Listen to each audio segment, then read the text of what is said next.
జగనన్న అమ్మఒడి రెండవ ఏడాది చెల్లింపులను నెల్లూరులో ముఖ్యమంత్రి వైఎస్ జగన్మోహన్ రెడ్డి సోమవారం ప్రారంభించారు. ఈ సందర్భంగా ఆయన మాట్లాడుతూ పేదింటి పిల్లలు గొప్ప చదువులు చదవాలన్నదే లక్ష్యమని తెలిపారు. అమ్మఒడి పథకం ద్వారా 45 లక్షల మందికి లబ్ధి చేకూరుతుందని తెలిపారు.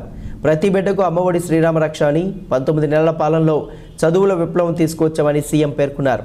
చదివించే స్తోమత లేక తమ పిల్లలను కూలి పనులకు పంపించే పరిస్థితులను చూసి అధికారులకు వచ్చాక పిల్లలను బడికి పంపిస్తే 15,000 సాయం అందించామని, వరుసగా రెండవ ఏడాది కూడా అమ్మఒడి పథకం అమలు చేస్తున్నామని తెలిపారు. అమ్మఒడి రెండో విడత ద్వారా 6,673 కోట్లు అందిస్తున్నామని తెలిపారు. నేరుగా తల్లుల ఖాతాలోనే డబ్బు జమ చేస్తున్నామని, అదనంగా 4 లక్షల మంది విద్యార్థులు ప్రభుత్వ పాఠశాలలో చేరారని తెలిపారు. కార్పొరేట్ స్కూళ్లతో సమానంగా ప్రభుత్వ పాఠశాలలో వసతులు అందజేస్తున్నామని, గోరుముద్ద పథకం ద్వారా పౌష్టికాహారం అందిస్తున్నామని సీఎం జగన్ పేర్కొన్నారు. అంతకుముందు శ్రీ వేణుగోపాల స్వామి కళాశాల మైదానంలో ఏర్పాటు చేసిన అమ్మఒడి పథకం ప్రారంభోత్సవ సభా ప్రాంగణానికి చేరుకున్న సీఎం దివంగత మహానేత వైఎస్ రాజశేఖర రెడ్డి విగ్రహానికి పూలమాల వేసి నివాళులర్పించారు.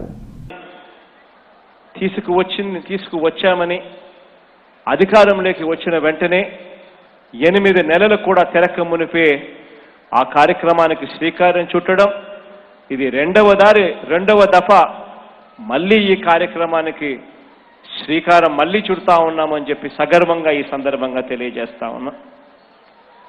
పిల్లలను బడికి పంపే ప్రతి పేద తల్లికి సంవత్సరానికి 15,000 ఉచిత ప్రోత్సాహిక ఆర్థిక సాయంగా అందించే అమ్మఒడి పథకం ద్వారా ప్రభుత్వ ప్రైవేట్ పాఠశాలల్లో 1 నుంచి 12వ తరగతి వరకు ఇంటర్ వరకు చదువుతున్న పేద విద్యార్థుల తల్లులకు ఈ సహాయాన్ని అందిస్తా ఉన్నాం.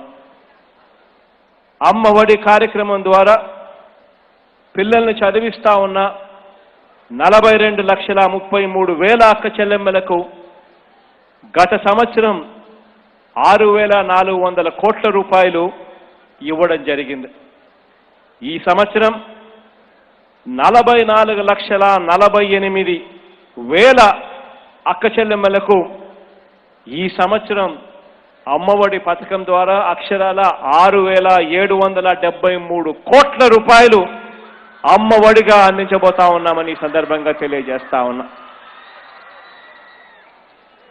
నేరుడు సంవత్సరం 82 లక్షల పిల్లలకు అమ్మఒడి వల్ల లాభం కలిగితే ఈ సంవత్సరం అక్షరాల 84 లక్షల మంది పిల్లలకు అమ్మఒడి ద్వారా ప్రయోజనం కలుగుతా ఉంది. అంటే మరో 2 లక్షల మందికి ఈ పథకం ద్వారా మంచి జరిగే పరిస్థితి ఈరోజు ఉత్పన్నమైంది. అదే ప్రభుత్వ స్కూల్లే తీసుకుంటే నర్సీపట్నం నియోజకవర్గ శాసనసభ్యులు